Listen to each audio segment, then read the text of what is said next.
Where your treasure is, there will your heart be also. God has given us unlimited treasures in His Word. Every time we open it, we can discover a new treasure or admire an old one. What will we find today? Here's Carla Early with Treasure Hunt in the Word.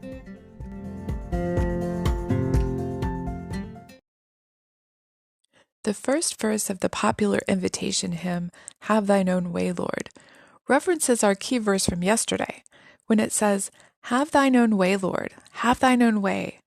Thou art the potter, I am the clay. Mold me and make me after Thy will, while I am waiting, yielded and still.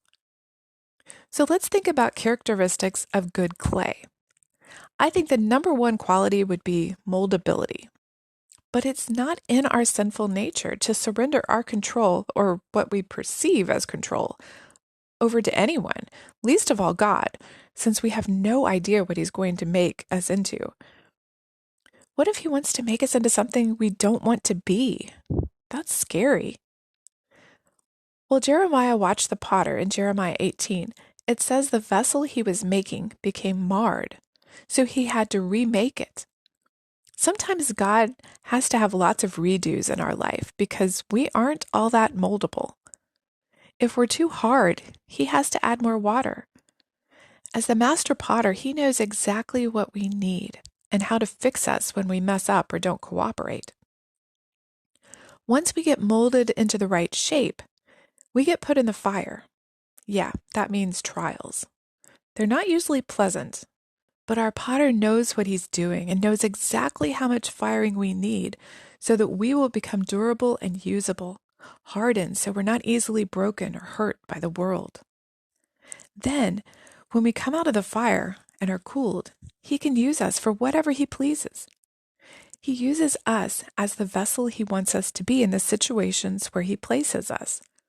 And that can be different for each one of us because we're made to be different for different uses.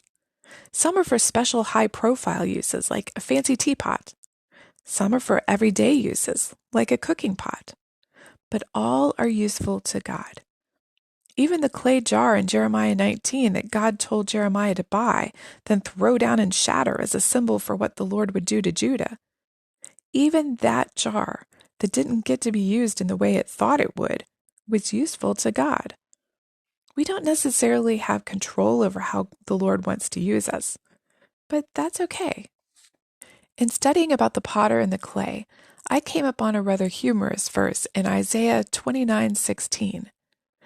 The NLT version says, How foolish can you be? He is the potter, and He is certainly greater than you, the clay. Should the created thing say of the one who made it, He didn't make me? Does a jar ever say, The potter who made me is stupid? Thinking of us and God in potter and clay terms, that seems rather silly, but people do that. In Romans 9, Paul says, Indeed, O man, who are you to reply against God? Will the thing formed say to him who formed it, Why have you made me like this? Does not the potter have power over the clay from the same lump to make one vessel for honor and another for dishonor? God can do what He wants with us. It's His right as our Creator, Redeemer, and, ruler of the universe. His plan is intricate and detailed, so that each one of us fits in it perfectly, just the way He made us. In fact, He doesn't need us to fulfill any of His purposes, but He allows us to be involved and uses us as He wills. Are you being a moldable lump of clay? What will He use you for? You can contact us at treasurehuntintheword@gmail.com. We'd love to hear the treasures God has given you through His Word. You can listen to other episodes at our website, which you can find in the description below.